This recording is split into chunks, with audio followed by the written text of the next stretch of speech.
ಇದುವರೆಗೂ ಹಾಡುಗಳನ್ನು ಹಾಡಿ ದೇವರ ನಾಮವನ್ನು ಮಹಿಮೆ ಪಡಿಸಿದಂಥ ಎಲ್ಲ ನನ್ನ ಆತ್ಮೀಯ ಸಹೋದರ ಸಹೋದರಿಯರಿಗೆ ನನ್ನ ಹೃದಯಪೂರ್ವಕವಾದ ವಂದನೆಗಳು. ಪ್ರಿಯರೇ, ಚಿಕ್ಕ ಪ್ರಾರ್ಥನೆ ಮಾಡಿಕೊಂಡು ವಾಕ್ಯ ಸಂದೇಶ ಭಾಗಕ್ಕೆ ಹೋಗೋಣ. ನನ್ನ ಜೊತೆ ಸೇರಿ ನೀವು ಕೂಡ ಪ್ರಾರ್ಥನೆ ಮಾಡಿಕೊಳ್ಳಿ. ನಮ್ಮನ್ನು ಅತಿಶಯವಾಗಿ ಪ್ರೀತಿಸುವಂಥ ತಂದೆ, ನಿಮಗೆ ಸ್ತೋತ್ರಗಳು, ಕೃತಜ್ಞತೆಗಳು ತಂದೆ. ಈ ಭಾನುವಾರದಂದು ತಂದೆ ಮುಂಜಾನೆಯಿಂದ ನಿಮ್ಮ ಮಾತುಗಳನ್ನು ಕೇಳುವುದಕ್ಕೂ, ನಿಮ್ಮ ಪ್ರೀತಿಯನ್ನು ಕುರಿತು ಹಾಡುವುದಕ್ಕೂ, ನೀವು ಮಾಡಿರುವಂಥ ಉಪಕಾರವನ್ನು ಕುರಿತು ವರ್ಣಿಸಿ ನಿಮ್ಮನ್ನು ಕೊಂಡಾಡುವುದಕ್ಕೂ ಈ ಒಳ್ಳೆಯ ದಿನವನ್ನು ನೀವು ಕೊಟ್ಟಿದ್ದಕ್ಕಾಗಿ ಕೃತಜ್ಞತೆಗಳು ತಂದೆ, ಸ್ತೋತ್ರಗಳು ತಂದೆ. ಉತ್ತಮವಾದಂಥ ಸಂದೇಶವನ್ನು ತಂದೆ ನಿಮ್ಮ ಮಗನ ಮೂಲಕ ನಮಗೆ ದಯಪಾಲಿಸಿದ್ದೀರಪ್ಪ. ಈ ಸಮಯದಲ್ಲಿ ತಂದೆ ನನ್ನ ಮೂಲಕ ನಿಮ್ಮ ಮಕ್ಕಳಿಗೆ ಬೇಕಾಗಿರುವಂಥ ನಿಮ್ಮ ಆತ್ಮನ ಮಾತುಗಳನ್ನು ನನ್ನ ಮೂಲಕ ಹೇಳಿಸಿರಿ ತಂದೆ. ಹೇಳುವಂಥ ನನಗೆ ಬೇಕಾದಂಥ ಜ್ಞಾನವನ್ನು, ಅದ ಗ್ರಹಿಕೆಯನ್ನು ತೆಗೆದುಕೊಳ್ಳುವುದಕ್ಕೆ ಬೇಕಾದಂಥ ನಿಮ್ಮ ಮಕ್ಕಳಿಗೆ ವಿವೇಕವನ್ನು ನೀವು ತಾನೇ ಅನುಗ್ರಹಿಸಿ ನಮ್ಮ ಮಧ್ಯದಲ್ಲಿ ನಿಮ್ಮೊಬ್ಬರದೇ ನಾಮ ಮಹಿಮೆ ಪಡಿಸಿಕೊಳ್ಳಬೇಕೆಂದು ನಮ್ಮನ್ನು ನಾವು ತಗ್ಗಿಸಿಕೊಳ್ಳುತ್ತಾ ನಿಮ್ಮ ನಾಮ ಒಬ್ಬರದೇ ಮಹಿಮೆ ಪಡಿಸಿಕೊಳ್ಳಬೇಕೆಂದು ಈ ಪ್ರಾರ್ಥನೆಯನ್ನು ರಕ್ಷಕನಾದ ಕ್ರಿಸ್ತ ಯೇಸುವಿನಲ್ಲಿ ಪ್ರಾರ್ಥಿಸಿ ಬೇಡಿ ಹೊಂದಿದ್ದೀನಪ್ಪ ತಂದೆ. ಮತ್ತೊಂದು ಸಾರಿ ಎಲ್ಲ ದೇವಜನರಿಗೆ ನನ್ನ ಹೃದಯಪೂರ್ವಕವಾದ ವಂದನೆಗಳನ್ನು ಸಮರ್ಪಿಸಿಕೊಳ್ತಾ ಇದ್ದೀನಿ. ಈ ಮನೆಗೆ ವಾಕ್ಯವನ್ನು ಹೇಳುವುದಕ್ಕೆ ಆಹ್ವಾನ ಮಾಡಿದಂಥ ಎಲ್ಲ ಹಿರಿಯರಿಗೂ ಮತ್ತು ಮನೆ ಕುಟುಂಬದ ಸದಸ್ಯರಿಗೂ ನನ್ನ ಹೃದಯಪೂರ್ವಕವಾದ ವಂದನೆಗಳು ಪ್ರಿಯರೇ. Thank you.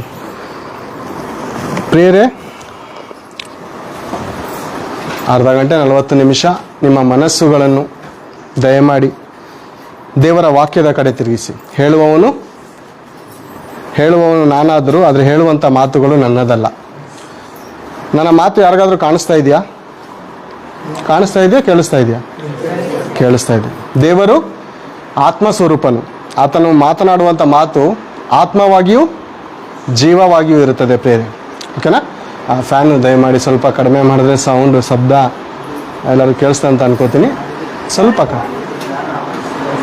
ಕಡಿಮೆ ಮಾಡಿ ಆ ಫ್ಯಾನ್. ಓಕೆ, ಎಲ್ಲರೂ ಗಮನ ಕೊಡೋಣ. ಇಲ್ಲಿ ಕಡಿಮೆ ಇರಲಿ, ಪರವಾಗಿಲ್ಲ, ಆಫ್ ಏನು ಮಾಡಬೇಡಿ, ಸೆಕೆ ಆಗುತ್ತೆ ಮೋಸ್ಟ್ಲಿ. ಓಕೆ, ಕೇಳಿಸಿಕೊಳ್ಳೋಣ. ದೇವರಿಗೂ ನಮಗೆ ಇರುವಂಥ ಬಂಧನ ಜನುಮದ ಅಥವಾ ಈ ಕಾಲದ, ಅಂದರೆ ಈ ಲೋಕಕ್ಕೆ ಒಂದೇ ಒಂದು ಸೀಮಿತನ. ಮತ್ತೊಂದು ಸಾರಿ ಹೇಳ್ತೀನಿ, ದೇವರ ವಾಕ್ಯದ ಅಂಶದ ಭಾಗ. ದೇವರಿಗೂ ನಮಗೆ ಇರುವಂಥ ಬಂಧನ ಜನುಮದ ಅಥವಾ ಈ ಲೋಕಕ್ಕೆ ಮಾತ್ರ ಸೀಮಿತನ. ಹೌದಾ? ಒಂದು ಸಾರಿ ವಚನವನ್ನು ನೋಡಿಕೊಳ್ಳೋಣ. ಮೋಶೆ ಪರಿಶುದ್ಧಾತ್ಮನ ಮೂಲಕ ದೇವರಿಗೆ ಪ್ರಾರ್ಥನೆ ಮಾಡುತ್ತಿದ್ದಾರೆ. ಏನಂತ ಎಂಬುದಾಗಿ ನೋಡುವಾಗ, ಒಂದು ಸಾರಿ ಕೀರ್ತನೆಗಳ ಗ್ರಂಥ,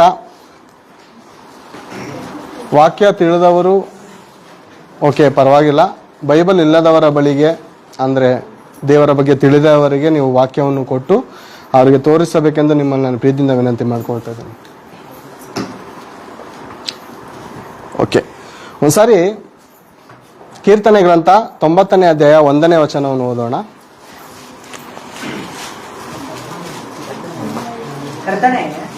ಕರ್ತನೆ ತಲತಲಾಂತರಗಳಿಂದಲೂ ನಮ್ಮ ವಾಸಸ್ಥಾನವು ನೀನೇ. ಸಾಕು. ಕರ್ತನೆ, ಮೋಶೆ ತಂದೆಯಾದ ದೇವರಿಗೆ ಪ್ರಾರ್ಥನೆ ಮಾಡ್ತಾ ಇದ್ದಾರೆ. ಕರ್ತನೆ, ಒಂದು ತಲೆ ಮಾತ್ರ ಅಲ್ಲ, 2 ತಲೆ ಮಾತ್ರ ಅಲ್ಲ, ಆದಾಮನು ಹುಟ್ಟಿದಿಂದ ಈ ತಲೆಯವರೆಗೂ ಎಷ್ಟೋ ಲಕ್ಷ ತಲೆ ದಾಟಿರ್ಬೋದು ಅಲ್ವಾ? ಕರ್ತನೆ, ತಲಾಂತರಗಳಿಂದಲೂ ನಮ್ಮ ನಿವಾಸ ಸ್ಥಾನ ನೀನೇ. ಅಂದ್ರೆ ಪ್ರೇರೆ, ಒಂದು ದಿನದಲ್ಲಿ ನಾವು ದೇವರಲ್ಲಿ ಇದ್ದು, ದೇವರ ಬಳಿಲಿದ್ವಾ, ದೇವರ ಒಳಗಡೆ ಇದ್ವಾ? ಮತ್ತೊಂದು ಸಾರಿ ವಚನವನ್ನು ಓದೋಣ. ಕರ್ತನೆ, ತಲಾಂತರಗಳಿಂದಲೂ ನಮ್ಮ ನಿವಾಸ ಸ್ಥಾನವು ನಿನ್ನ ಬಳಿಯಲ್ಲೇ ಅಂತ ಇಲ್ಲ, ನೀನೇ. ಅಂದ್ರೆ ದೇವರ ಬಳಿಯಲ್ಲಿ ನಾವು ಇದ್ದೋ. ಹೇಗೆ? ಆತ್ಮರೂಪವಾಗಿ. ನಾನು ಆಗ್ಲೂ ಏನು ಹೇಳಿದೆ? ಆತ್ಮವಾಗಿ ನಾನು ಮಾತಾಡ್ತಾ ಇರೋಂಥ ಮಾತು ಅದು ಕಾಣಿಸೋದಿಲ್ಲ, ಕೇಳಿಸುತ್ತೆ ಅಲ್ವಾ? ದೇವರು ಕಾಣಿಸೋದಿಲ್ಲ, ಮಾತಾಡುವುದನ್ನು ಕೇಳಿಸ್ತಾರೆ. ಅವ್ರು ನೋಡ್ಬೇಕಂದ್ರೆ ಪ್ರೀತಿ ಸ್ವರೂಪದಿಂದ ನೋಡಬೇಕು, ಪ್ರೀತಿಯ ಭಾವದಿಂದ. ದೇವರೇನಾಗಿದ್ದಾರೆ? ಪ್ರೀತಿ ಸ್ವರೂಪನು, ಪ್ರೀತಿ.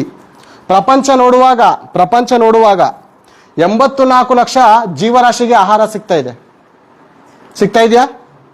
ಯಾವುದಾದ್ರೂ ಪ್ರಾಣಿ ನನಗೆ ಆಹಾರವಿಲ್ಲ ಅಂತ ಸಾಯೋದನ್ನು ನೋಡಿದೀವ? ಯಾವುದಾದ್ರೂ ಪ್ರಾಣಿ ನನಗೆ ಇವತ್ತು ಆಹಾರ ನಮ್ಮ ಯಜಮಾನ ಕೊಡಲಿಲ್ಲ, ಅಥವಾ ನಾನು ಬೀದಿಲಿ ನಡ್ಕೊಂಡು ಹೋಗ್ಬೇಕಾದ್ರೆ ಯಾರು ಆಹಾರ ಹಾಕಿದ್ದನ್ನು ನಾನು ನೋಡಿ ಹೊಟ್ಟೆ ತುಂಬಿಸ್ಕೊಳಕ್ಕಾಗಿಲ್ಲ ಅಂತ ಯಾವ ಪ್ರಾಣಿ ಆದರೂ ಕೂಡ ಸೂಸೈಡ್ ಮಾಡ್ಕೊಳ್ಳೋದು, ಸಾಯೋದನ್ನು ನೋಡಿದೀವ? ಮನುಷ್ಯನು ಸಾಯ್ತಾನೆ. ಯಾಕೆ? ಮನುಷ್ಯನು ಯಾಕೆ ಸಾಯ್ತಾನೆ? ಪ್ರಾಣಿಗಳಿಗೆ ತನ್ನ ಯಜಮಾನನು ಒಂದು ದಿವಸ ಆಹಾರ ಕೊಡ್ತಾನಂತ ಗೊತ್ತು, ಆದರೆ ಮನುಷ್ಯನಿಗೆ ನಂಬಿಕೆ ಇಲ್ಲ. ಮನುಷ್ಯನು ಯಾರ ಮೇಲೆ ಆಧಾರಗೊಂಡಿದ್ದಾನೆ ಗೊತ್ತಾ? ಈ ಹೊತ್ತು ಕಾಣಿಸಿಕೊಂಡು, ಸ್ವಲ್ಪ ಹೊತ್ತು ಕಾಣಿಸಿಕೊಂಡು, ಆಮೇಲೆ ಕಾಣದೇ ಇರುವಂತ ಮನುಷ್ಯನ ಮೇಲೆ ಆಧಾರಗೊಂಡಿರೋದ್ರಿಂದ ಮನುಷ್ಯನ ಆಸೆ ಏನಾಗ್ತಾ ಇದೆ ಗೊತ್ತಾ? ನಿರಾಸೆಗೊಳ್ತಾ ಇದೆ. 84 ಲಕ್ಷ ಜೀವರಾಶಿಗೆ ಪ್ರತಿದಿನ ಭೂಮಿಗೆ ಅಪ್ಪಣೆ ಕೊಟ್ಟು ದೇವರು ಆಹಾರವನ್ನು ಉಕ್ಕಿಸ್ತಾ ಇದ್ದಾರ? ಯಾರಿಗಾದ್ರೂ ಪ್ರೇರೆ ಆಹಾರದ ಕೊರತೆ ಇದೆಯಾ? ಯಾವ ಪ್ರಾಣಿಗೂ ಆಹಾರದ ಕೊರತೆ ಇಲ್ಲ. ಮನುಷ್ಯನಿಗೆ 800 ಕೋಟಿ ಮಾನವರಿದ್ದಾರೆ. ಎಷ್ಟು ಜನ? 800 ಕೋಟಿ ಮಾನವರಿಗೆ ಪ್ರತಿದಿನ ಆಹಾರವನ್ನು ಉಕ್ಕಿಸಿ ಕೊಡ್ತಾ ಇದ್ದಾರೆ ದೇವರು. ಮೊದಲದಾಗಿ ಭೂಮಿಗೆ ಅಪ್ಪಣೆ ಕೊಟ್ಟು ಬೇಕಾಗಿರುವಂತ ತರಕಾರಿಗಳು, ಕೋಳಿಯ ಗರ್ಭಕ್ಕೆ ಅಪ್ಪಣೆ ಕೊಟ್ಟು ಬೇಕಾಗಿರುವಂತ ಕೋಳಿಗಳು, ಕುರಿಯ ಗರ್ಭಕ್ಕೆ ಅಪ್ಪಣೆ ಕೊಟ್ಟು ಬೇಕಾದಂಥ ಕುರಿಗಳು, ಮೀನುಗಳಿಗೆ ಅಪ್ಪಣೆ ಕೊಟ್ಟು ಬೇಕಾದಂಥ ಮೀನುಗಳು. ಅಮ್ಮ, ಚಿಕನ್ ಇಷ್ಟ ಇಲ್ವಾ ನಿಮ್ಗೆ? ಇಷ್ಟ ಇಲ್ವಾ ಚಿಕನ್? ಹೀಟಾ? ಮಟನ್ ತಿನ್ನಿ. ಮಟನ್ ಇಷ್ಟ ಇಲ್ವಾ? ಕೋಲ್ಡು ಪಿಕ್ ತಿನ್ನಿ, ಕೋಲ್ಡು. ಒಬ್ಬೊಬ್ಬರಿಗೆ ಒಂದೊಂದು ಥರ ಇಷ್ಟ ಇದೆ ಬೇರೆ. ನಮ್ಮ ಇಷ್ಟವೇ ಎಲ್ಲರಿಗೂ ಇರಬೇಕಂತ ಇಲ್ವಲ್ಲ ಅಲ್ವಾ? ಒಬ್ಬೊಬ್ಬರಿಗೆ ಒಂದೊಂದು ರೀತಿಯಾದಂಥ ಇಷ್ಟಗಳಿದೆ. ಈ ಸಕಲ ಇಷ್ಟಗಳನ್ನು ನೆರವೇರಿಸ್ತಾ ಇರುವಂಥ ಮನುಷ್ಯನ ಇಷ್ಟಗಳನ್ನು ನೆರವೇರಿಸ್ತಾ ಇರುವಂಥ ದೇವರನ್ನು ನಾವು ಅರ್ಥ ಮಾಡ್ಕೊಳ್ಳೋದು ಬಹಳ ಪ್ರಾಮುಖ್ಯ. ಯಾವಾಗ ಅರ್ಥ ಮಾಡ್ಕೋತೀವಿ? ಜೀವಂತವಾಗಿರುವಾಗ ದೇವರ ಮನಸ್ಸನ್ನು ಅರ್ಥ ಮಾಡಿಕೊಳ್ಬೇಕು. ಭಕ್ತನು ಪ್ರಾರ್ಥನೆ ಮಾಡ್ತಾ ಇದ್ದಾನೆ, ಕರ್ತನೆ ತಲತಲಾಂತರಗಳಿಂದನೂ ನನ್ನ ನಿವಾಸ ಸ್ಥಾನ ನೀನೇ, ನನ್ನ ನಿವಾಸ ಸ್ಥಾನ ನೀನೇ. ಅಂದ್ರೆ ನಾನು ಮೊದಲನೇದಾಗಿ ಹೇಳಿದಾಗ ದೇವರಿಗೂ ನಮಗೆ ಇರುವಂತ ಬಂಧನ ಯಾವತ್ತು ಬಂಧನ? ಜನುಮದ ಅನುಬಂಧನ. ಆದಾಮನ ಗರ್ಭದೊಳಗೆ ಮೊದಲನೇದಾಗಿ ದೇವರು ಜೀವಶ್ವಾಸವನ್ನು ಊದಿ ಆದಾಮನ ಗರ್ಭದಲ್ಲಿ, ಅಂದ್ರೆ ಪ್ರೇರೆ ಆದಾಮನ ಒಳಗಡೆ ದೇವರಿಂದ ಒಂದು ಭಾಗ ಹೋಗ್ತಾ ಇದೆ. ಒಂದು ಸಾರಿ ಆದಿಕಾಂಡ 2ನೇ ಅಧ್ಯಾಯ 7ನೇ ವಚನವನ್ನು ಓದಿ ಪ್ರೇರೆ. ಆದಿಕಾಂಡ 2ನೇ ಅಧ್ಯಾಯ 7ನೇ ವಚನ.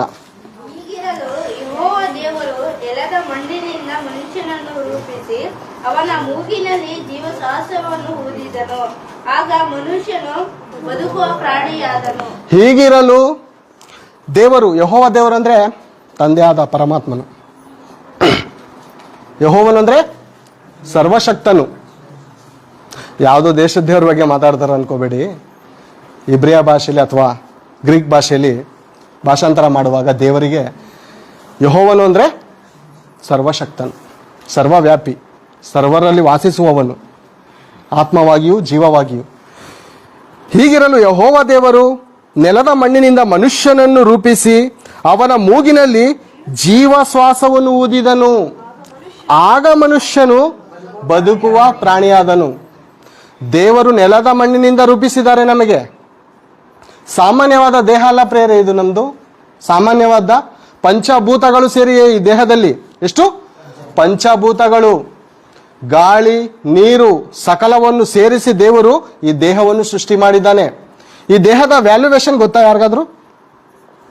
ಸುಮಾರು 36 ಕೋಟಿಗೆ ಬೆಲೆ ಬಾಳುವಂತ ದೇಹ ಇದು. ಎಷ್ಟು?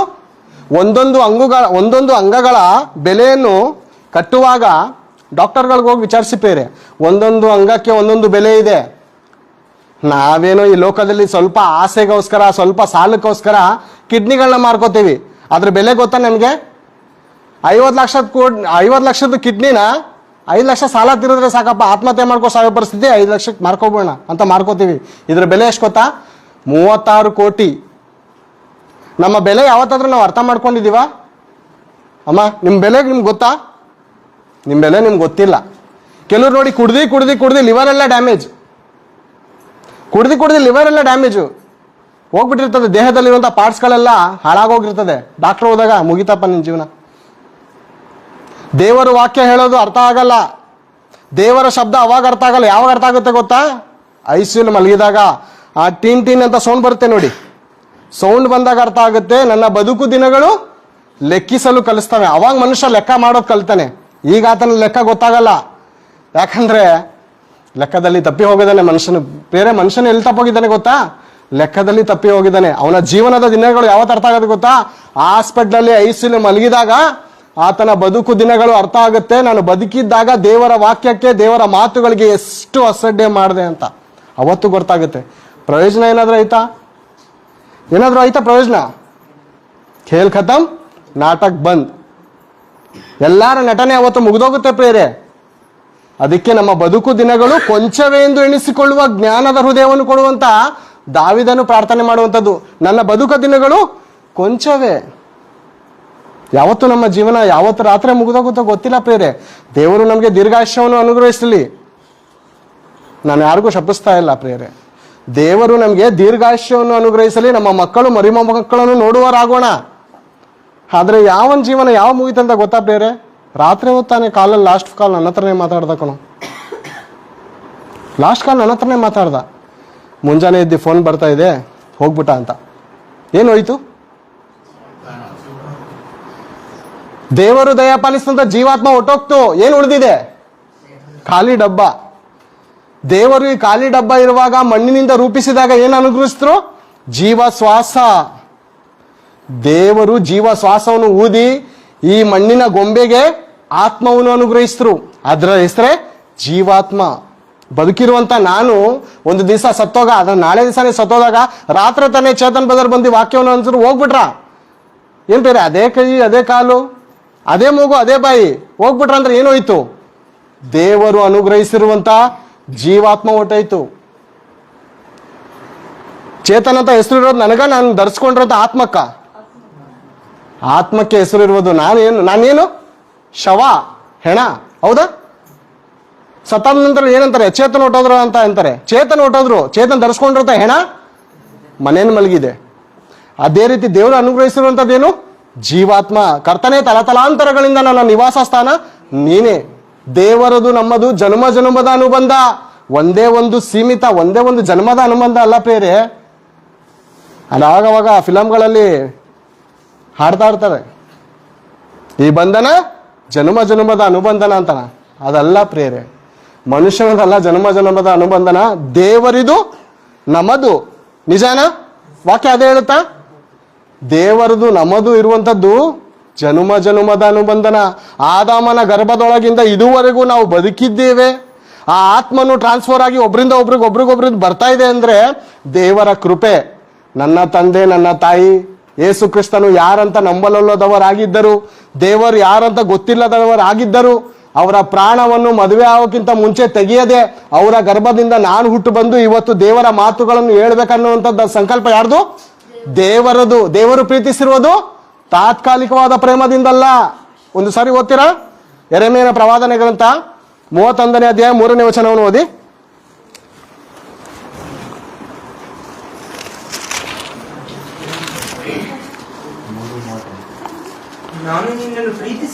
ಯೆರೆಮೀಯನ ಪ್ರವಾದನೆ ಗ್ರಂಥ ಒಂದು ಸಾರಿ ಎಲ್ಲರೂ ತೆಗೆಯೋಣ. ಯೆರೆಮೀಯನ ಪ್ರವಾದನೆ ಗ್ರಂಥ 31ನೇ ಅಧ್ಯಾಯ 3ನೇ ವಚನ.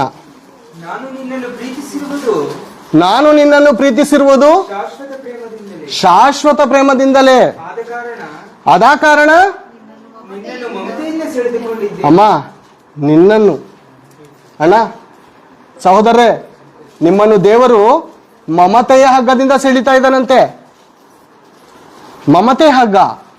ದೇವರ ವಾಕ್ಯವನ್ನು ಸುವಾರ್ತೆಯನ್ನು ಹಂಚೋದು ಹೋಗ್ತಾ ಇರೋದೇನದು? ಮಮತೆಯ ಹಗ್ಗ. ಮಮತೆ ಪ್ರೇರೆ. ದೇವ್ರಿಗೆ ನಿಮ್ಮ ಮೇಲೆ ಮಮತೆ ಇದೆ. ದೇವ್ರ ಮಮತೆ ಇರೋದ್ರಿಂದ ಹೇಗೆ ಕರೀತಾ ಇದ್ದಾರೆ ಗೊತ್ತಾ? ನೋಡಿದ್ರೆ ಯೇಸು ಕ್ರಿಸ್ತನ ಯಾವತ್ತಾದ್ರು ನೋಡಿದ್ರೆ ಶಿಲ್ವೆ ಮೇಲೆ ನೇತಾಕಿರೋ ಫೋಟೋಗಳು ಹಾಕಿರೋ ತೋರಿಸ್ತಿರ್ತಾರೆ. ಚರ್ಚ್ಗಳಲ್ಲಿ ಅಲ್ಲಲ್ಲಿ ಯೇಸು ಕ್ರಿಸ್ತನ ಮೊಳೆಗಳನ್ನು ಓಡಿಸ್ಕೊಂಡು, ಕಾಲಿಗೆ ಮೊಳೆಗಳನ್ನು ಓಡಿಸ್ಕೊಂಡು ಹೆಂಗ್ ಕರೀತಾ ಇದ್ದಾರೆ? ಕತ್ತಿ ಹಿಡಿದಿದ್ದಾರ? ಮಚ್ಚಿ ಹಿಡಿದಿದ್ದಾರ? ಏನಾದ್ರು ಬಾ ಮಗನೇ, ನೀನು ಮಾಡಿ ತಪ್ಪಿಗೆಲ್ಲ ಇವತ್ತು ನಿನ್ಗೆ ಐತೆ, ಕತ್ತರಿಸ್ತೀನಿ ಅಂತ ಕರೀತಾ ಇದ್ದಾರ? ತಲೆ ಹಿಡಿದಿದ್ದಾರ ಯಾರ್ದಾದ್ರು ತಲೆ ಹಿಡ್ಕೊಂಡು ನಾನು ದುಷ್ಟನನ್ನು ನಾಶ ಮಾಡ್ತೇನೆ ಅಂತ ಕರೆದಿದ್ದಾರ ದೇವ್ರು ಯಾವತ್ತಾದ್ರು? ದೇವ್ರು ಕರೀತಾ ಇರೋದು ಹೇಗೆ? ಮಮತೆಯ ಹಗ್ಗದಿಂದ. ನಾನು ನಿನ್ನನ್ನು ಪ್ರೀತಿಸಿರುವುದು ಶಾಶ್ವತ ಪ್ರೇಮದಿಂದಲೇ. ಅದಾ ಕಾರಣ. ಏನ್ ಕಾರಣ ಗೊತ್ತಾ? ನನ್ನ ತಂದೆ ದೇವರನ್ನು ನಂಬದಿದ್ರು ಆತನನ್ನು ಉಳಿಸಿದ್ದು ಯಾರು ಗೊತ್ತಾ? ಅದಾ ಕಾರಣ. ಯಾಕೆ? ಅದರಲ್ಲಿ ನಾನಿದ್ದೆ. ನನ್ನ ತಂದೆ ಗರ್ಭದಲ್ಲಿ ಯಾರಿದ್ದೆ? ನಾನಿದ್ದೆ. ನನ್ನೊಳಗಡೆ ಯಾರಿದ್ದ? ನನ್ನ ಮಗ ಇದ್ದ. ನನ್ನ ಮಗನೊಳಗಡೆ ಯಾರಿದ್ದಾನೆ ಗೊತ್ತಾ? ಅವನ ಮಗಳು ಇದ್ದಾಳೆ. ಅದಕ್ಕೋಸ್ಕರ ನಮ್ಮ ತಂದೆ ಎಷ್ಟೇ ದುಷ್ಟರಾಗಿ ಬದುಕಿದ್ರು, ಎಷ್ಟೇ ವ್ಯಭಿಚಾರಿಯಾಗಿ ಬದುಕಿದ್ರು, ಎಷ್ಟೇ ನರಾಂತಕರಾಗಿದ್ರು ನಮ್ಮ ತಂದೆಗೆ ಯಾಕೆ ಗೊತ್ತಾ ಸಾಯಿಸ್ಲಿಲ್ಲ? ನಾನು ಮದುವೆ ಆಗಿ ನಾನು ಊಟಕ್ಕಿಂತ ಮುಂಚೆ ಯಾಕೆ ಸಾಯಿಸ್ಲಿಲ್ಲ ಗೊತ್ತಾ? ಅದರ ಒಳಗಡೆ ನಾನಿದ್ದೆ. ಯಾಕೆ ಗೊತ್ತಾ? ದೇವರು ಪ್ರೀತಿಸಿರುವುದು ಒಂದು ತಲೆಮಾರಿಗೆ ಮಾತ್ರ ಅಲ್ಲ ಪ್ರೇರೆ, ದೇವರ ಮನಸ್ಸನ್ನು ಅರ್ಥ ಮಾಡಿಕೊಳ್ಳೋಣ ಈ ರಾತ್ರಿ. ದೇವರು ನಮ್ಮನ್ನು ಪ್ರೀತಿಸಿರುವುದು ಶಾಶ್ವತ ಪ್ರೇಮದಿಂದಲೇ. ಅದಾ ಕಾರಣ ನಿನ್ನನ್ನು ಮಮತೆಯಿಂದ ಸೆಳೆದುಕೊಳ್ಳುತ್ತಿದ್ದೇನೆ. ಪ್ರೇರೆ, ಕರುಣ ಸಂಬಂಧ ಯಾರ್ದಿರುತ್ತೆ? ತಂದೆದಿರುತ್ತಾ ತಾಯಿದಿರುತ್ತಾ? ಅಮ್ಮನದಲ್ವಾ? ತಾಯಿ ಸಂಬಂಧ ಕರುಣ ಸಂಬಂಧ ಅಂತಾರೆ. 9 ತಿಂಗಳು ಕೇವಲ ಈ ದೇಹದಿಂದ ಒಂದು ಆಹಾರ ಮಗನಿಗೆ ಟ್ರಾನ್ಸ್ಫರ್ ಆಗುವುದನ್ನು ಕರುಣ ಸಂಬಂಧ ಅಂತಾರೆ. ಎಲ್ಲೋ ಇರುವಂತ ಮಗನಿಗೆ ನೋವಾದ್ರೆ ತಾಯಿಗೆ ಇಲ್ಲಿ ಚುರುಕನ್ನತ್ತೆ. ಏನೋ ಒಂದು ಎಷ್ಟೇ ದೂರ ಇದ್ರು ಆ ತಾಯಿ, ಆ ಮಗನು ಎಷ್ಟೇ ದೂರ ಇದ್ರು, ತಾಯಿ ಎಷ್ಟೆಷ್ಟೇ ದೂರ ಇದ್ರು, ಸ್ವಲ್ಪ ಮಗನಿಗೆ ಏನಾದ್ರೂ ಒಂದು ಅನಾಹುತ ಆಗುವಂತ ಸಂಭವ ಇದ್ರೆ ಇಲ್ಲಿ ಕರಡು ಚುರುಕನ್ನತ್ತಂತೆ. ಎಲ್ಲರಿಗೂ ಆಗುತ್ತೆ ಇಲ್ಲೋ ಅಂತ ನಾನು ಹೇಳ್ತಾ ಇಲ್ಲ, ಕೆಲವ್ರಿಗೆ ಆಗತ್ತೆ ಪ್ರೇರೆ, ಗೊತ್ತಾ? ಕೆಲವ್ರಿಗೆ ಆಗತ್ತೆ. ಮಗನು ಫೋನ್ ಮಾಡಿ, ಅಮ್ಮ ರಾತ್ರಿ ಇಂಥ ಅನಾಹುತ ಆಗ್ಬೇಕಾಗಿತ್ತು, ನನಗೆ ಅನಿಸ್ತು ಕಣೋ, ನನಗೆ ಅನಿಸ್ತು ನಿನಗೇನು ಆಗೋ ಸಂಭವ ಐತೆ ಅಂತ ಅಲ್ವಾ? ಇದು ಕರುಳ ಸಂಬಂಧ. 9 ತಿಂಗಳು ಸಂಬಂಧವೇ ತಾಯಿಗೆ ಚುರುಕನ್ನುವಾಗ ಆ ತಂದೆ ಆದ ಪರಮಾತ್ಮನು ನಮ್ಮನ್ನೆಲ್ಲ ಹೊತ್ತಿ ಬೆಳಕಾಗಿ ಸೂರ್ಯನನ್ನು, ಚಂದ್ರನನ್ನು, ನಕ್ಷತ್ರಗಳನ್ನು, ಭೂಮಿಯನ್ನು, ಸರ್ವ ಲೋಕವನ್ನು ಉಂಟು ಮಾಡಿ ನಮ್ಮ ಪಾದದಲ್ಲಿ ಇಟ್ಟಿದ್ದಾರೆ ಪ್ರೇರೆ. ಆತನ ಸಂಬಂಧ ಎಂಥದ್ದು? ಶಾಶ್ವತವಾದದ್ದು ಮತ್ತು ತಲತಲಾಂತರವಾದದ್ದು.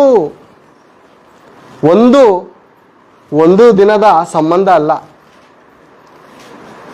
2 ದಿನದ ಸಂಬಂಧ ಅಲ್ಲ, 50 ವರ್ಷದ ಸಂಬಂಧ ಅಲ್ಲ. ಜನುಮದ ಸಂಬಂಧ ಯಾರ್ದಿದೆ?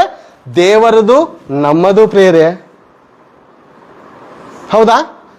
ಮನುಷ್ಯನಿಗೆ ಏನಾದ್ರೂ ಗೊತ್ತಾ? ಅರ್ಥ ಆಗುತ್ತಾ ಈ ಮಾತು? ಮನುಷ್ಯನಿಗೆ ಅರ್ಥ ಆಗುತ್ತಾ? ದೇವರ ಆತ್ಮವು ನಿನ್ನಲ್ಲಿ ಇರುವುದರಿಂದ ನೀನು ಬದುಕ್ತಾ ಇದೆಯಾ ಮಗನೇ? ಈ ಆತ್ಮ ಕೊಟ್ಟಂತ ಯಜಮಾನನೊಬ್ಬನಿದ್ದಾನೆ. ಒಬ್ಬ ಓನರ್ ಇದ್ದಾರ?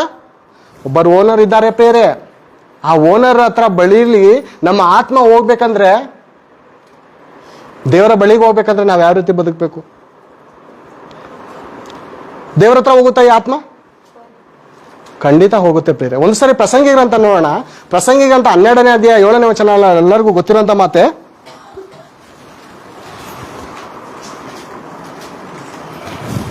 ಹನ್ನೆರಡು 7.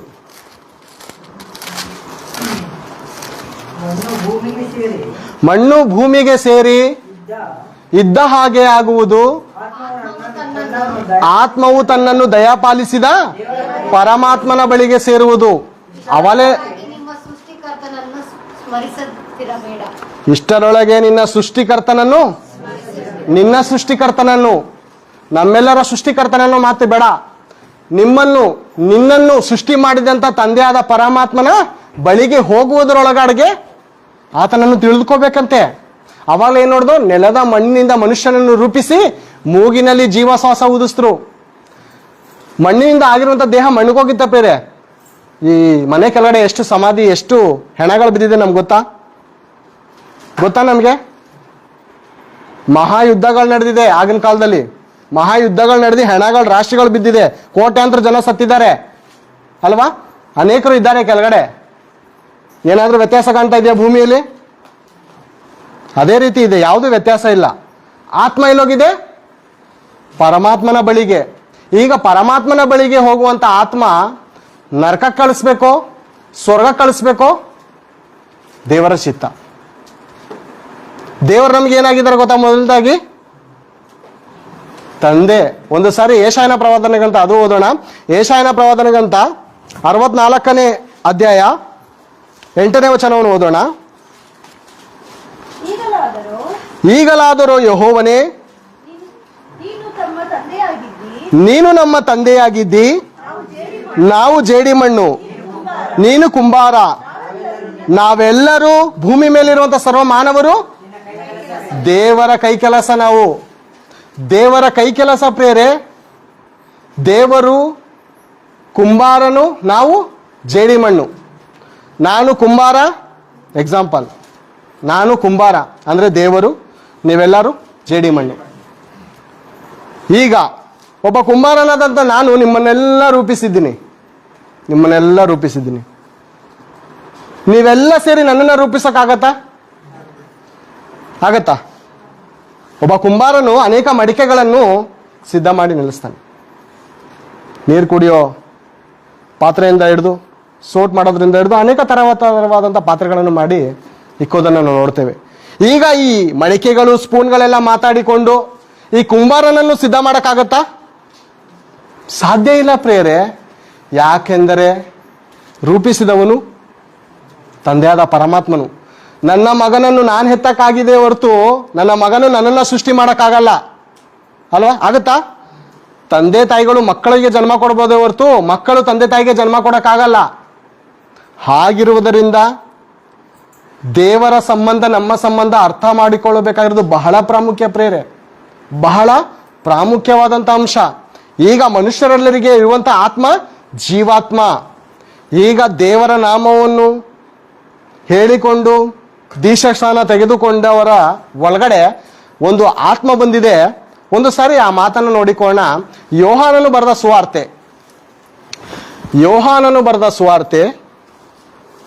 14ನೇ ಅಧ್ಯಾಯ 17ನೇ ವಚನ ಒಂದು ಸಾರಿ ತೆಗೆದಿ ನೋಡೋಣ. ಆ ಸಹಾಯಕನು ಯಾರೆಂದರೆ ಸತ್ಯದ ಆತ್ಮನೇ. ಲೋಕವು ಆತನನ್ನು ನೋಡದೆಯೂ ತಿಳಿಯದೆಯೂ ಇರುವುದರಿಂದ ಆತನನ್ನು ಹೊಂದಲಾರದು. ನೀವು ಆತನನ್ನು ಬಲ್ಲಿರಿ. ಹೇಗೆಂದರೆ ನಿಮ್ಮ ಬಳಿಯಲ್ಲಿ ವಾಸ ಮಾಡುತ್ತಾನೆ, ನಿಮ್ಮ ಬಳಿಯಲ್ಲಿ ವಾಸ ಮಾಡುತ್ತಾನೆ, ನಿಮ್ಮ ಒಳಗಡೆ ಇರ್ತಾನೆ. ಏನ್ ಬೇರೆ ದೀಕ್ಷಾಸ್ನಾನ ತೆಗೆದುಕೊಂಡಂತ ಎಲ್ಲ ನನ್ನ ಅಣ್ಣ ತಮ್ಮದಿರಿಗೆ ಹೇಳುವಂತ ಮಾತು, ನಿಮ್ಮ ಒಳಗಡೆ ಪರಿಶುದ್ಧಾತ್ಮ ನಿಮ್ಮ ಒಳಗಡೆ ಇದಾರ? ಅನುಮಾನ ಇದಾರೋ ಇಲ್ವಾ? ವಾಕ್ಯಕ್ಕನುಸಾರವಾಗಿ ಇದಾರ? ನಿಮ್ಮಲ್ಲಿ, ನಿಮ್ಮ ಬಳಿಯಲ್ಲಿ, ಪಕ್ಕದಲ್ಲಿ ಮಾತ್ರ ಅಲ್ಲ, ನಿಮ್ಮ ಒಳಗಡೆನೂ ಇದ್ದಾರೆ. ಈಗ ಈ ಆತ್ಮ ಹೊಸದಾಗಿ ಬಂದಿದೆ ಈ ಆತ್ಮನ ಎಷ್ಟು ಚೆನ್ನಾಗಿ ನೋಡ್ಕೋಬೇಕು ನಾವು? ತುಂಬ ಚೆನ್ನಾಗಿ ನೋಡ್ಕೋಬೇಕು. ಯಾಕಂದರೆ ಹೊಸ್ದಾಗ ಒಂದು ಕಾರ್ ತೊಗೊಂಡ್ರಿ ಅಂದ್ಕೊಳ್ಳಿ, ಒಂದು 20 ಲಕ್ಷದ ಕಾರ್ ತೊಗೊಂಡ್ರಿ. ಯಾವನು ಎಲ್ಬೋರ್ಡು ಟೂ ವೀಲರ್ ಏನದು ವೀಲಿಂಗ್ ಮಾಡಿಕೊಂಡು ಸ್ಕ್ರಾಚಸ್ ಮಾಡ್ಕೊಟ್ಟದ ಅಂದ್ಕೊಳ್ಳಿ. ಇನ್ನೂ ಒಂದು EMI ಕಟ್ಟಿಲ್ಲ. ಏನು ಅನಿಸ್ತದೆ? ಏನು ದರಿದ್ರದವನು ಎಲ್ಬೋರ್ಡು ಬಂದು ನನ್ನ ಕಾರೇ ಬೇಕಾಗಿತ್ತಾ? ಇನ್ನೂ ಒಂದು EMI ಕಟ್ಟಿಲ್ಲ, ನಾನು ಆಸನೆ ತೀರಿಸ್ಕೊಂಡಿಲ್ಲ, ಬಂದು ಗೀರ್ ಹಾಕೊಟ್ಟದಂತ ಅಂತಾರ ಅಲ್ವಾ? ಈಗ ಒಂದು ದುಷ್ಟಶಕ್ತಿ ಐತೆ, ಸಹಾಯಕನೂ ಇದ್ದಾನೆ, ಇಲ್ಲ ಅಂತ ಹೇಳಲ್ಲ. ಒಂದು ದುಷ್ಟಶಕ್ತಿ ಐತೆ. ಆ ಶಕ್ತಿ ಎಷ್ಟು ನಮ್ಮ ಆತ್ಮನ ಸ್ಕ್ರಾಚಸ್ ಮಾಡ್ತಾ ಇದೆ ಗೊತ್ತಾಯ್ತಾ? ಈ ವಿಷಯ ಗೊತ್ತಾಯ್ತಾ ಯಾರಿಗಾದ್ರು? ತುಂಬಾ ಸ್ಕ್ರಾಚಸ್ ಪ್ರಿಯರೇ. ಡ್ರೈವಿಂಗ್ ಸೀಟಲ್ಲಿ ನಿಮ್ಮನ್ನ ತಳ್ಬಿಟ್ಟು ಅವ್ನು ಕೂತ್ಕೊಂಡಿದ್ದಾನೆ, ಹಳ್ಳ ನೋಡ್ತಾ ಇಲ್ಲ, ಹಂಸ್ ನೋಡ್ತಾ ಇಲ್ಲ, ಎಗರಿಸ್ಕೊಂಡು ಹೋಯ್ತಾ ಅವನೇ. ಹುಡುಗಿ ನೋಡ್ದಂದ್ರೆ ಇನ್ನೂ ಎಕ್ಸ್ಲೇಟರ್ ಜಾಸ್ತಿ ಆಗೋಯ್ತದೆ ಅಲ್ವಾ? ಬ್ರೇಕ್ ಇಲ್ಲ, ಬೆಲ್ಲಿಲ್ಲ, ಡ್ಯಾಶ್ ಹೊಡೆದ್ರೆ ಕೇಸೇ ಇಲ್ವಂತೆ. ಅಂದ್ರೆ ಬ್ರೇಕ್ ಇಲ್ದಿರೋ ಗಾಡಿ ಎಲ್ಲಾದ್ರೂ ಕೂತ್ರೂ ಪರವಾಗಿಲ್ಲ, ಕೇಸ್ ಇಲ್ಲ. ಯಾಕಂದ್ರೆ ಅವನೇ ತೆಗೆದು ಬಿಡ್ತಾನೆ ಬ್ರೇಕು. ಸರ್ ಆಕ್ಸಿಡೆಂಟ್ ಆಗೋಯ್ತು, ಏನಾಯ್ತು ಅಂದ್ರೆ ಬ್ರೇಕ್ ಪೆಡ್ಲು ಫೇಲ್ಯೂರ್ ಆಗೋಯ್ತು, ಇವನೇ ತೆಗೆದು ಬಿಡ್ತಾನೆ. ಅಂದ್ರೆ ಹೃದಯ ಏನಾಗಿದೆ? ವಂಚಕ. ಬ್ರೇಕ್ ಫೇಲ್ಯೂರ್ ಆಗ್ಬಿಟ್ಟಿದೆ, ಹೃದಯಕ್ಕೆ ಕಂಟ್ರೋಲರ್ ಇಲ್ಲ. ಬ್ರೇಕ್ ಹಾಕ್ಬೇಕಂದ್ರೆ ಯಾರು ಇರ್ಬೇಕು ಇವಾಗ ಒಳಗಡೆ? ದೇವರಿಗೆ ಸ್ಥಳ ಕೊಡಬೇಕು ನಾವು. ಹೌದಂತೀರಾ ಅಲ್ವ ಅಂತೀರಾ? ದೇವರಿಗೆ ಸ್ಥಳ ಕೊಟ್ರೆ ದೇವರು ಒಳ್ಳೆ ರೀತಿಯಲ್ಲಿ ಓಡಿಸ್ಕೊಂಡು ಹೋಗ್ತಾರೆ. ಡ್ರೈವರು ಬಸ್ ಹತ್ತೀವಿ, ಡ್ರೈವರು ಫುಲ್ಲು ಟೈಟು, ಸ್ಟೇರಿಂಗ್ ಮೇಲೆ ಮಲ್ಕೊಂಡಿರ್ತಾನೆ. ಗಮ್ಮಿಗೆ ಸೇರಿಸ್ತಾನ? ಸೇರಿಸೋ ಜಾಗದಿಂದ ನಾವು ವಾಪಸ್ ಬರೋಕ್ಕಾಗಲ್ಲ, ಅಂತ ಜಾಗ ಸೇರಿಸ್ತಾನೆ. ಒಳ್ಳೆಯವನು ಸ್ವಸ್ಥ ಚಿತ್ತನು, ಕರೆಕ್ಟಾಗಿ ಡ್ರೆಸ್ ಎಲ್ಲ ಮಾಡಿಕೊಂಡು ನೀಟಾಗಿ ಕೂತ್ಕೊಂಡಿದ್ರೆ ನಾವೇನು ಮಾಡ್ತೀವಿ? ಕೂತ್ಕೋತೀವಿ. ಈಗ ನಮ್ಮ ಒಳಗಡೆ ಇರುವಂಥ ಆತ್ಮಕ್ಕೆ ಯಾರು ಡ್ರೈವಿಂಗ್ ಸೀಟಲ್ಲಿ ಬಿಟ್ಟಿದ್ದೀವಿ? ದುಷ್ಟಶಕ್ತಿಗ ಅಥವಾ ದೈವಶಕ್ತಿಗ?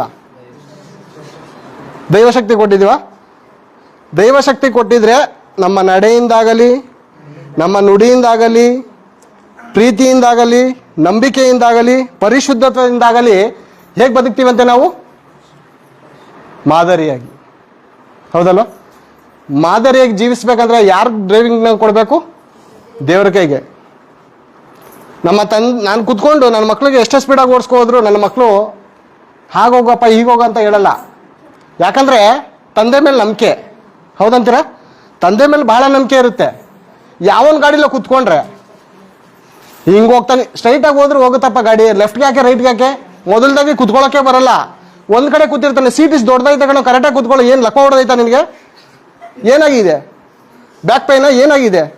ಕರೆಕ್ಟಾಗಿ ಕುತ್ಕೋ. ಹಿಂಗೆ ಕುತ್ಕೋತಾನೆ, ಸ್ಟೇರಿಂಗ್ ಯಾವಾಗ ಬಿಟ್ಬಿಡ್ತದೋ ಗೊತ್ತಿಲ್ಲ, ಸ್ಟೇರಿಂಗ್ ಯಾವಾಗ ಹೋಗ್ಬಿಡ್ತದೋ ಗೊತ್ತಿಲ್ಲ, ಹಂಗೆ ಕೂತಿರ್ತಾನೆ. ಅಂಥವ್ರಿಗೆ ಗಾಡಿ ಕೊಟ್ಟರೆ ಏನಾಗುತ್ತೆ ಗೊತ್ತಾ? ಡ್ರೈವಿಂಗು ಹಾಳಾಗೋಗುತ್ತೆ, ನಮ್ಮ ಗಾಡಿನೂ ಹಾಳಾಗೋಗುತ್ತೆ, ನಾವು ಬದುಕುವಂಥ ಚಾನ್ಸಸ್ ಇರಲ್ಲ. ಆದ್ದರಿಂದ ಪ್ರೇರೆ, ನಮ್ಮನ್ನು ನಡೆಸುವಂಥದ್ದು ಸಹಾಯಕನ ಅಥವಾ ಹಾಳು ಮಾಡೋಣ? ಯಾರು ನಮ್ಮನ್ನು ನಡೆಸ್ತಾ ಇದ್ದಾರೆ? ನಮ್ಮ ಒಳಗಡೆ ಯಾರಿಗೆ ಸ್ಥಳ ಕೊಟ್ಟಿದ್ದೀವಿ ಅನ್ನೋದು ತಿಳ್ಕೊಬೇಕಾರದು ಬಹಳ ಪ್ರಾಮುಖ್ಯ ಪ್ರೇರೆ. ಯಾಕಂದ್ರೆ ಈ ಜೀವಿತ ಈ ಒಂದೇ ದಿವಸಕ್ಕೆ ಎರಡೇ ದಿವಸಕ್ಕೆ ಮುಗಿಯುವಂಥದ್ದು ಅಲ್ಲವೇ ಅಲ್ಲ ಪ್ರೇರೆ. ಈ ಆತ್ಮಕ್ಕೆ ಸಾವಿಲ್ಲ. ಈ ಆತ್ಮಕ್ಕೇನಿಲ್ಲ? ಸಾವಿಲ್ಲ ಪ್ರೇರೆ. ದೇಹಕ್ಕೆ ಸಾವಿದೆಯಾ? ದೇಹಕ್ಕೆ ಸಾವಿದೆ. ಕೆಲವರು ಹೇಳ್ತಾರೆ ಪ್ರೇರೆ ಆತ್ಮಹತ್ಯೆ ಮಾಡ್ಕೋಬಿಟ್ಟ ಅಂತ. ಆತ್ಮಹತ್ಯೆ ಮಾಡ್ಕೊಳಕ್ಕಾಗುತ್ತಾ? ಶರೀರ ಹತ್ಯೆ ಆಗುತ್ತೆ, ಆತ್ಮಹತ್ಯೆ ಆಗಲ್ಲ. ವಾಕ್ಯ ಏನು ಹೇಳುತ್ತೆ ಹೇಳಿ? ಮಣ್ಣು ಭೂಮಿಗೆ ಸೇರಿ ಇದ್ದ ಹಾಗಾಗುವುದು, ಆತ್ಮವು ತನ್ನನ್ನು ದಯಾಪಾಲಿಸಿದ ಪರಮಾತ್ಮನ ಬಳಿಗೆ ಹೋಗುವುದು. ಅಷ್ಟರೊಳಗಾಗಿ ಈ ಕಷ್ಟದ ದಿನಗಳು, ಈ ಕಷ್ಟದ ಗಂಟೆಗಳು, ಈ ಕಷ್ಟದ ಕ್ಷಣಗಳು ಬರುವುದರೊಳಗಾಗಿ ನಿನ್ನ ಸೃಷ್ಟಿಕರ್ತನನ್ನು ಸ್ಮರಿಸು. ನಿನ್ನ ಸೃಷ್ಟಿಕರ್ತನನ್ನು ಸ್ಮರಿಸಬೇಕು.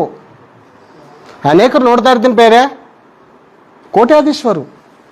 ಕೋಟ್ಯಾಧೀಶ್ವರು ಇದ್ದಾರೆ. ಬೆಳಗ್ಗೆ ಎದ್ದು ಜಿಮ್ ಮಾಡ್ತಾರೆ, ಒಳ್ಳೆ ದೇಹ ದಷ್ಟಪುಷ್ಟಾಗಿದೆ. ಯಾರಾದರೂ ಒಂದು ಮಾತಂದ್ರೆ ಸಹಿಸ್ಕೊಳ್ಳಲ್ಲ.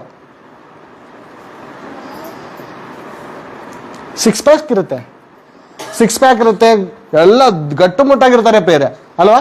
10 ಜನಕ್ಕೆ ಹೊಡೆಯುವಂಥ ಶಕ್ತಿ ಇರುತ್ತೆ. ಒಂದೇ ಒಂದು ನೋವಾದರೆ ಸಹಿಸ್ಕೊಳ್ಳಲ್ಲ, ಸೂಸೈಡ್ ಮಾಡ್ಕೊಬಿಡ್ತಾರೆ. ಇವಾಗ ದೇಹ ವೀಕ್ ಆಗಿದೆಯಾ? ಆತ್ಮ ವೀಕ್ ಆಗಿದೆಯಾ? ಆತ್ಮ ಹೆಂಗಿದೆ ಗೊತ್ತಾ? ಹೆಣ. ಆತ್ಮ ಹೆಣ ಥರ ಇದೆ ಬೇರೆ. ಶರೀರ ನೋಡೋದಕ್ಕೆ ಮಾತ್ರ ಗಟ್ಟು ಮಸ್ತಾಗಿರ್ತಾನೆ. ಆತ್ಮಕ್ಕೇನಾಗಿದೆ? ತುಕ್ಕಿಡ್ದಿದೆ. ಏನು ಬೇರೆ, ನಮ್ಮ ಮನೆ ಮುಂದೆ ಇರುವಂಥ ಗಿಡಕ್ಕೆ ನೀರು ಹಾಕ್ಲಿಲ್ಲ ಅಂದರೆ ಅದು ಚಿಗುರುತ್ತಾ? ಚಿಗುರಲ್ಲ ಅಲ್ವಾ? ಒಣಗೋಗುತ್ತೆ. ದೇವರು ದಯಾಪಾಲಿಸಿರುವಂಥ ಆತ್ಮಕ್ಕೆ ಈಗ ದೇವರ ವಾಕ್ಯದ ಮೂಲಕ ನೀರು ಉಯ್ಬೇಕಂತೆ. ಈ ದೇವರ ವಾಕ್ಯ ಎಂಬುವಂಥ ಜೀವಜಲವು ಯಾವ ಜಲ ಗೊತ್ತಾ? ಇದು ವಾಕ್ಯ ಜೀವಜಲ. ಈ ಜೀವಜಲದ ನೀರನ್ನು ತೆಗೆದುಕೊಂಡು ಎಲ್ಲೂ ಉಯ್ಬೇಕು?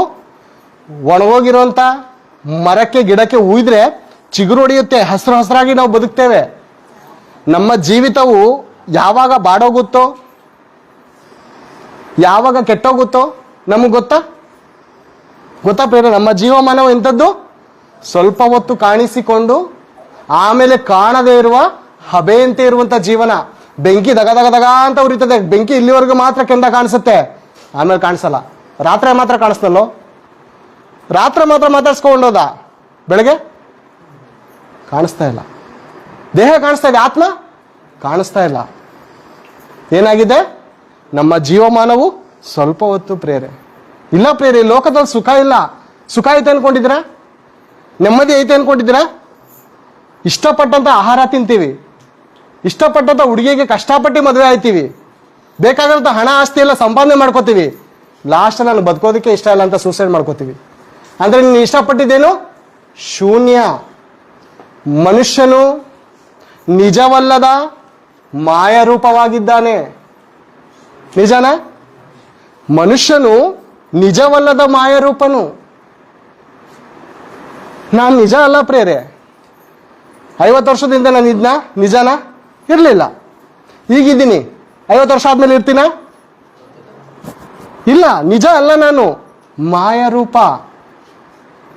ಒಳಗಡೆ ಇರೋಂಥ ಆತ್ಮ ಐತಲ್ಲ, ಅದು ನಿಜವಾದ ರೂಪ, ಆತ್ಮರೂಪ. ಆ ಆತ್ಮಕ್ಕೆ ಸಾವಿಲ್ಲ. ದೇವರು ನಮ್ಮ ತಂದೆ ಆಗಿರೋದರಿಂದ ನಮ್ಮನ್ನು ರೂಪಾಂತರಗೊಳಿಸಿದ್ದಾರೆ. ರೂಪಾಂತರಗೊಳಿಸಿ ಒಬ್ಬೊಬ್ಬರನ್ನು ಒಂದೊಂದು ಸ್ಥಳದಲ್ಲಿ ಇರಿಸಿದ್ದಾರೆ. ದೇವರ ಸಂಕಲ್ಪ ಬಹಳ ದೊಡ್ಡದು ಪ್ರೇರೆ. ದೇವರು ಒಂದು ದೇಹವನ್ನು ಕೊಟ್ಟಿರೋದು ಎಂತಕ್ಕೋಸ್ಕರ? ದೇವರು ದೇಹವನ್ನು ಕೊಟ್ಟಿರೋದು ಎಂತಕ್ಕೋಸ್ಕರ? ಯೇಸು ಕ್ರಿಸ್ತನಿಗೆ ಒಂದು ದೇಹವನ್ನು ಸಿದ್ಧ ಮಾಡಿಕೊಟ್ಟಿದ್ರು. ಒಂದ್ಸಾರಿ ಇಬ್ರಿಯ ಬರೆದ ಪತ್ರಿಕೆ ನೋಡೋಣ. ಒಂದ್ಸಾರಿ ಇಬ್ರಿಯ ಬರೆದ ಪತ್ರಿಕೆ 10ನೇ ಅಧ್ಯಾಯ 5ನೇ ವಚನ ನೋಡೋಣ.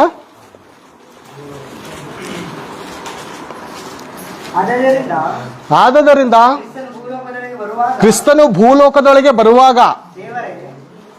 ಕ್ರಿಸ್ತನು ಭೂಲೋಕದೊಳಗೆ ಬರುವಾಗ ಅಂದ್ರೆ ಯೇಸು ಕ್ರಿಸ್ತನು ಕೇವಲ 2025 ವರ್ಷದ ಹಿಂದೆ, 26 ನಡೀತಾ ಇದೆ. ಯೇಸು ಕ್ರಿಸ್ತನು ಕೇವಲ 2026 ವರ್ಷದ ಹಿಂದೆ ಇದ್ದಂಥ ವ್ಯಕ್ತಿ ಅಲ್ಲ. ಆತನು ಮಹಾಶಕ್ತಿ. ನಾನು ಹುಟ್ಟಿದೆ ಅಂತ ಹೇಳ್ತಾ ಇದ್ದಾನೆ. ಯೇಸು ಕ್ರಿಸ್ತನ್ ಏನು ಹೇಳ್ತಾ ಇದ್ದಾನೆ ನೋಡಿ. ಕ್ರಿಸ್ತನು ಭೂಲೋಕದೊಳಗೆ ಬರುವಾಗ ಅಂದ್ರೆ ಎಲ್ಲಿದ್ರು? ಪರಲೋಕದಲ್ಲಿ, ಸ್ವರ್ಗ ರಾಜ್ಯದಲ್ಲಿ ಇದ್ರ? ಯಾರಾದ್ರೂ ಕ್ರಿಸ್ಮಸ್ ಮಾಡ್ಬೇಕಾದ್ರೆ ನಾನು ಬಂದ್ರೆ ಹೇಳಿದ್ರಿ, ಏನು 2025 ವರ್ಷದಿಂದ ಹುಟ್ಟಿರೋಂಥ ದೇವ್ರ ಬಗ್ಗೆ ನೀವು ಆರಾಧನೆ ಮಾಡ್ತಾ ಇದ್ದೀರಾ ಅಂತ ಕೇಳಿದ್ರೆ ಏನಂತೀರಾ ನೀವು? ತೋರಿಸ್ಬೇಕು ವಾಕ್ಯ. ಲೂಕನ ಬರೆದ ಸುವಾರ್ತೆಯಲ್ಲಿ ಅನೇಕ ಕಡೆ ಏನಿದೆ ಗೊತ್ತಾ? ಯೇಸು ಕ್ರಿಸ್ತನು ತಂದೆಯ ಚಿತ್ತವನ್ನು ನೆರವೇರಿಸೋದಕ್ಕೆ ಬಂದನು, ಹುಟ್ಟಿದನು ಅಲ್ಲ. ಸೂರ್ಯನು ಬರ್ತಾರೆ. ಏನಂತ ಹೇಳ್ತೀವಿ? ಸೂರ್ಯನು ಇವತ್ತು ಹುಟ್ಟಿದ ಅಂತ. ಅವತ್ತೇ ಡೆಲಿವರಿ ಆಯ್ತಾ ಸೂರ್ಯನಿಗೆ? ಅವತ್ತೇ ಹುಟ್ಟು ಬಂದ? ಮೊದಲು ಇದನ್ನ ಇಲ್ವಾ?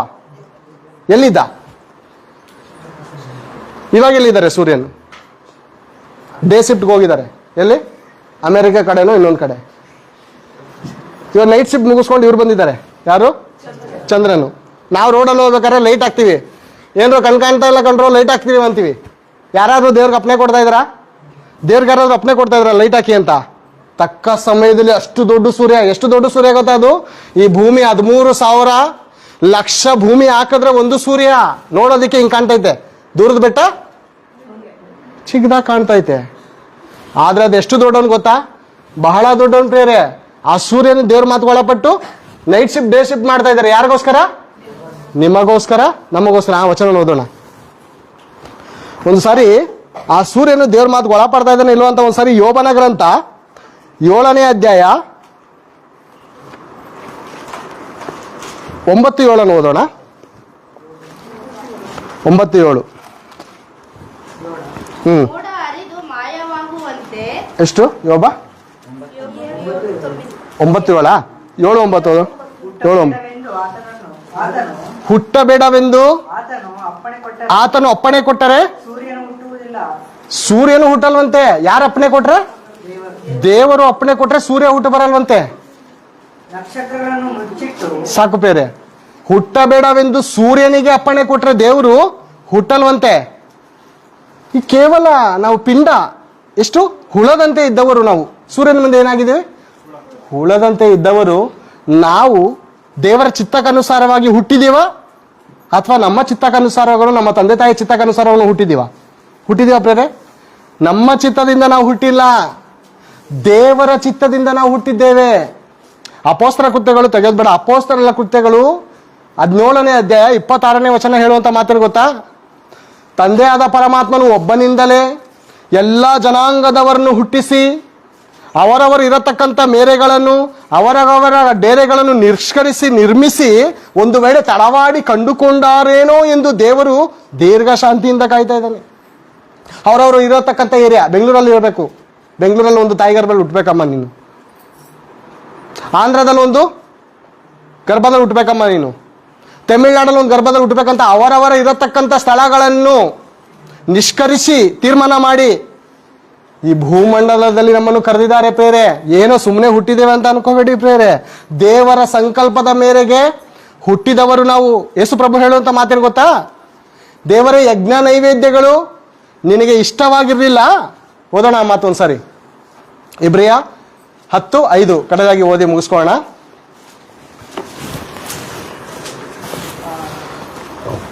ಯಜ್ಞ ನೈವೇದ್ಯಗಳು ನಿನಗೆ ಇಷ್ಟವಾಗಿರಲಿಲ್ಲ. ಮೊದಲಿಂದ ಓದೋಣ, ಎರಡರಿಂದ. ಆದದರಿಂದ ಕ್ರಿಸ್ತನು ಭೂಲೋಕದೊಳಗೆ ಬರುವಾಗ, ಯೇಸು ಕ್ರಿಸ್ತನು ಬರುವಾಗ, ಆನ್ ದ ವೇ. ಕೆಲವರು ಏನಾದರೂ ರೋಡಲ್ಲಿ ಬರ್ತಾ ಇದ್ರೆ ಏನಂತಾರೆ? ಆನ್ ದ ವೇ ಅಂದ್ರೆ ದಾರಿಗೂ ಮನೆಗೂ ಮಧ್ಯದಲ್ಲಿದ್ದಾರೆ. ಯೇಸು ಕ್ರಿಸ್ತನು ಬರುವಾಗ ದೇವರೇ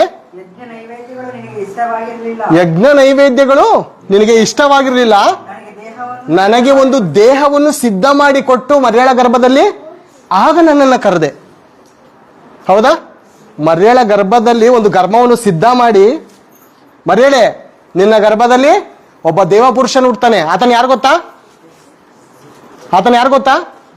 ಮೋಕ್ಷ ಪ್ರದಾತನು, ತನ್ನ ಜನರ ಪಾಪಗಳಿಂದ ಬಿಡಿಸುವಂತ ಪಾಪ ವಿಮೋಚಕನು ಆತನು. ಸಾಧಾರಣ ಮನುಷ್ಯನ ಅನ್ಕೊಂಡಿದ್ದೀವ? ಯೇಸು ಕ್ರಿಸ್ತನ ಸಾಧಾರಣ ಮನುಷ್ಯನ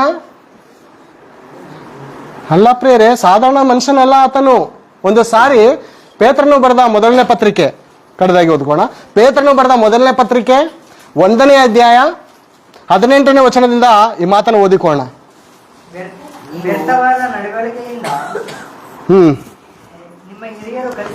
ನಿಮ್ಮ ಹಿರಿಯರು ಕಲಿಸಿಕೊಟ್ಟ ವ್ಯರ್ಥವಾದ ನಡವಳಿಕೆಯಿಂದ ನಿಮಗೆ ಬಿಡುಗಡೆಯಾದದ್ದು ಚಿನ್ನ, ಬೆಳ್ಳಿ ಮುಂತಾದ ವಸ್ತುಗಳಿಂದಲ್ಲ.